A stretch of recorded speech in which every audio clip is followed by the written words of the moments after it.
Kali ini, kita akan bahas soal apa saja yang menurut banyak orang merupakan keistimewaannya orang kidal. Jadi jika Anda kebetulan kidal, atau mungkin Anda kenal dengan seseorang yang tangannya dominan di kiri, tidak ada salahnya video ini Anda simak sampai selesai.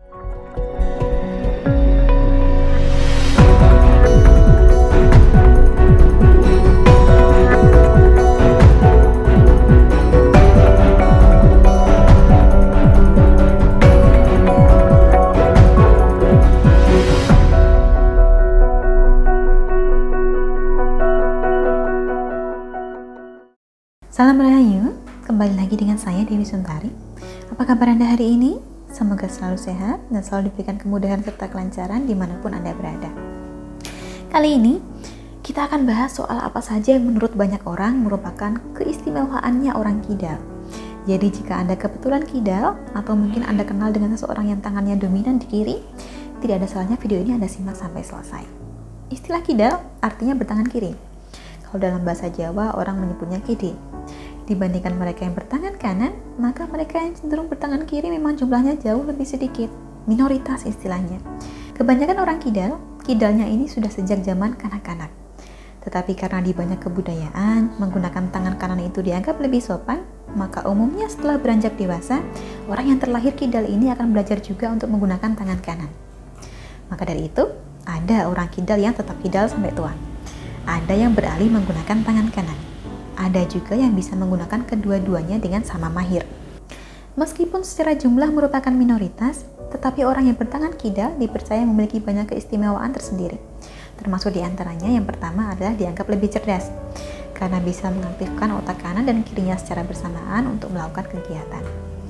Sehingga kerja otaknya terlatih lebih cepat dibandingkan kebanyakan dari kita yang hanya mengandalkan kerja salah satu sisi otak saja.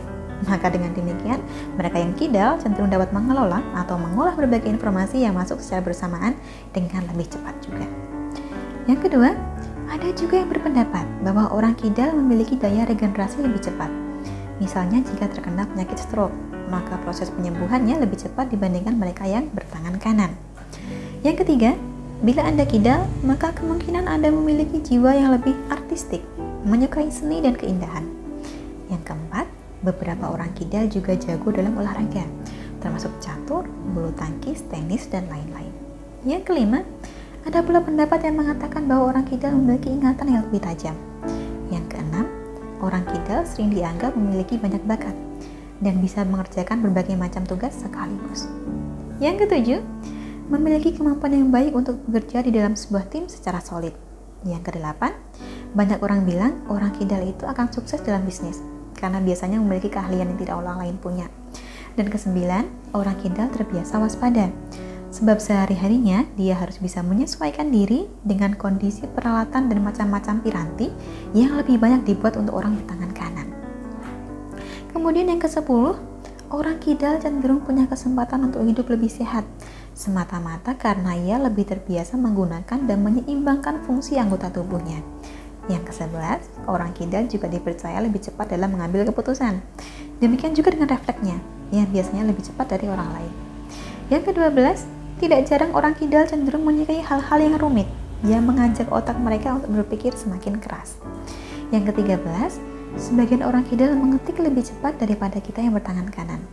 Yang ke-14, orang kidal juga dikatakan berbakat menjadi perenang, karena pernah ada penelitian yang menunjukkan bahwa mereka lebih cepat menyesuaikan diri saat berada di bawah air dibandingkan kebanyakan orang. Yang ke-15, banyak orang kidal juga menjadi programmer dan gamer yang hebat. Dan yang terakhir, atau yang ke-16, sebagian orang juga percaya bahwa mereka yang bertangan kidal memiliki keistimewaan berupa bakat indera ke-6, yang kemudian bisa dikembangkan menjadi kemampuan untuk berinteraksi dengan makhluk halus, meramalkan masa depan, dan mempelajari berbagai macam keilmuan metafisik. Katanya seperti itu. Menurut Anda sendiri bagaimana? Apakah kira-kira 16 keistimewaan yang baru saja saya sebutkan ini sedikit banyak ada benarnya?